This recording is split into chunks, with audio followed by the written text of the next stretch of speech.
membres de votre organisation d'être venus pour écouter et pour assister à cette plénière. Donc, le projet Phoenix, c'est une manière de répondre partiellement aux attentes des jeunes qui sont en recherche d'emploi en Guadeloupe. Politiquement, je n'ai pas le pouvoir budgétaire d'influer sur le développement économique. Je ne peux être qu'une force de proposition. Le projet Phoenix répond à la question que tous les Guadeloupéens se posent. Qu'est-ce que les jeunes veulent? Qu'est-ce que les jeunes ont besoin pour être heureux en Guadeloupe? Quand on fait un sondage, qu'on aille en grande terre, en basse terre, à Marianne, entre les 5 désirades, ce que les jeunes Guadeloupéens désirent, par-dessus tout, c'est un emploi.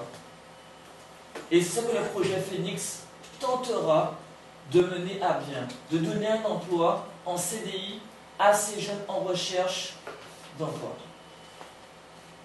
Il a pour vocation, puisqu'il a été étudié et il a été traité avec les chômeurs, et surtout les jeunes chômeurs, nous avons constaté dans un premier temps que ces jeunes chômeurs, quand ils étaient au chômage, ils allaient à la mission locale, ils se faisaient refouler, ils allaient à la NPE, ils se faisaient refouler, Pôle emploi, ils se faisaient refouler. Au bout d'un moment, ils perdaient connexion avec le monde de l'emploi et connexion tout court avec le monde. Donc c'est l'isolement, l'enfermement. On reste à la maison, on regarde la télévision, on est sur Internet et on essaie de voir si le temps passe. La première mission du projet Phoenix, sortir ces jeunes de l'enfermement, de l'isolement. Leur donner un but, un projet. Nous avons constaté aussi, quand nous avons fait l'étude avec ces jeunes chômeurs, que clairement, l'emploi était de plus en plus rare.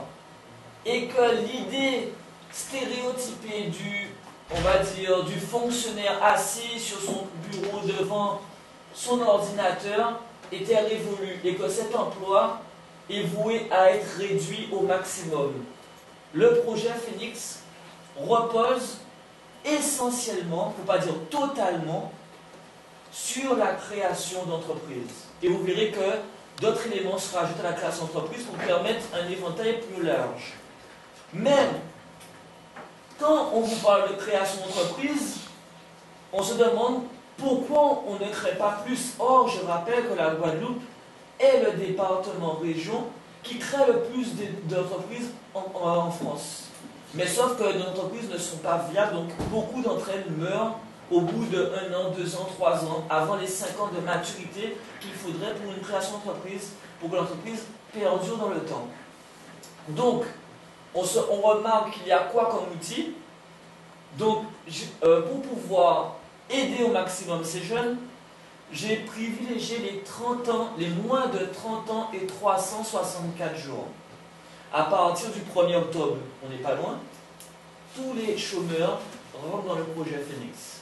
Mais jusqu'à octobre, 1er octobre, tous les chômeurs avaient droit, tous les chômeurs de moins de 30 ans, 364 jours, avaient le droit de s'inscrire.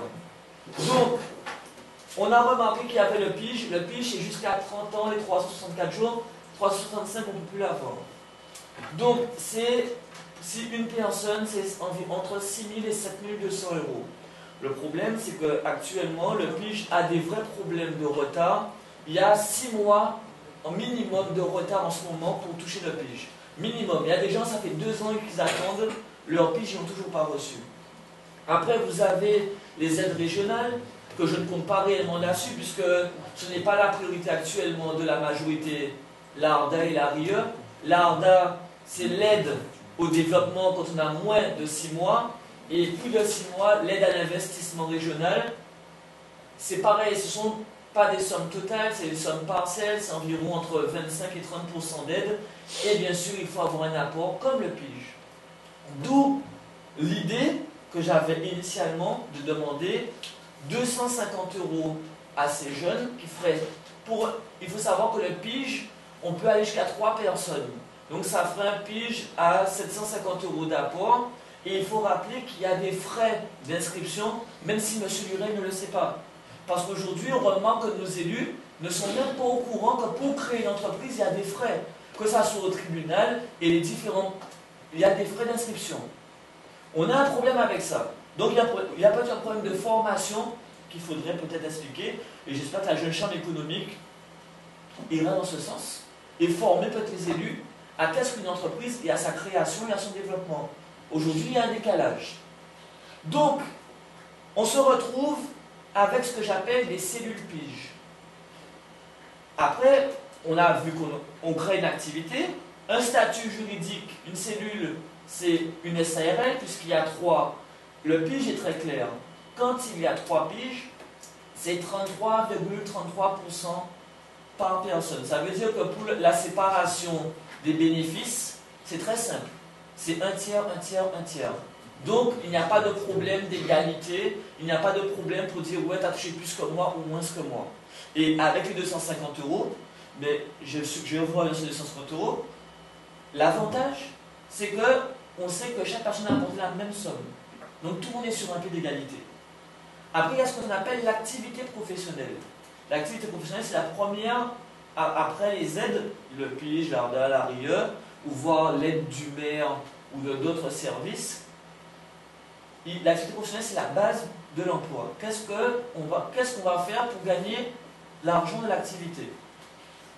Il faut savoir que, c'est encore sorti sur Capital la semaine dernière, les emplois de demain, c'est le service à la personne. Phoenix veut absolument permettre le développement du service à la personne. Donc, j'ai fait une liste d'environ 80 métiers de service à la personne qui va du service de courses, de médicaments pour les personnes âgées, du lavement des personnes, qu'est-ce qu'il y a aussi, les cours de français, cours de créole, d'espagnol, de chinois. En gros, j'ai pris tout ce que les jeunes m'avaient envoyé dans leur CV, tout ce qu'ils savaient faire. J'ai relevé 80 emplois et je pense que avec d'autres CV, encore peut-être d'autres emplois que je n'ai pas pensé qui vont se rajouter. Coiffeur, esthéticienne, il y en a plein.